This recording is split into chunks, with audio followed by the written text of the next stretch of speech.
Hi everyone, welcome to class. Mr. Chan is out today. He said something about a deer in a garden. I don't know. Oh, I'll be your substitute today. My name is Mr. Chan. Anyways, Mr. Chan left me some notes. Looks like we're going over supply. So let's get going. Supply is the relationship between the prices of products and the quantity businesses are going to produce. Supply follows a basic rule known as the law of supply. As the price for the product increases, so does the quantity being supplied. And as the price for the product decreases, the quantity of supply follows suit, goes down.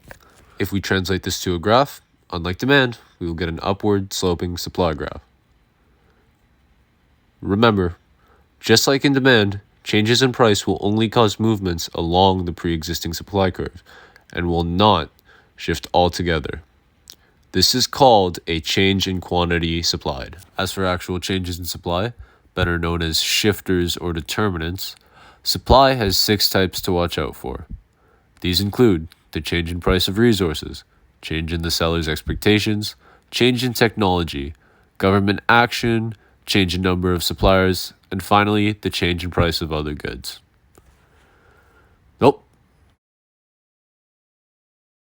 With changes in prices of resources, for example, we'll use my bubble tea. If the tapioca pearls, a material used in the making of bubble tea, rises in price, the supply will go down since it costs more to produce. But if the price for pearls drops, supply will increase due to the lower cost of production. Because of the change in the seller's expectations, if bubble tea is expected to rise in price in the future, sales of bubble tea will most likely decrease. So businesses will opt to supply less.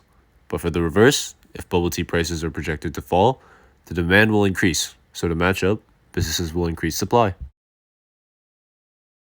If there is a change in the technology, such as an advancement of a robot that can make 1,000 servings of tapioca pearls per minute, then supply will increase.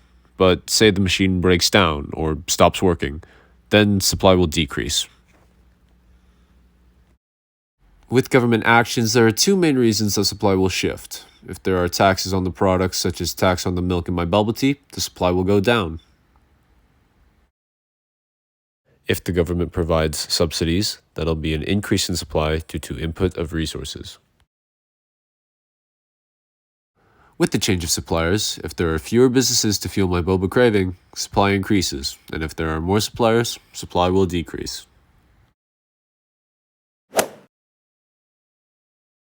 With the change in price of other goods, we must consider substitutes and complements. Substitutes are products that are viewed as the same or having similar value. Say that protein drinks are substitutes for bubble tea. If the price for protein drinks increases, the supply for bubble tea, its substitute, will increase because of the shift in demand, and vice versa. If the price for bubble tea increases, supply for protein will also increase. Complement goods are products that when the price of one good increases, the complement item will gain a higher supply. Looking at my bubble tea as a whole, if the price of milk tea increases, the tapioca pearls will increase in supply.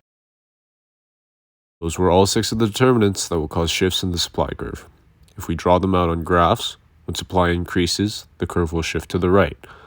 And if supply decreases, the curve shifts to the left.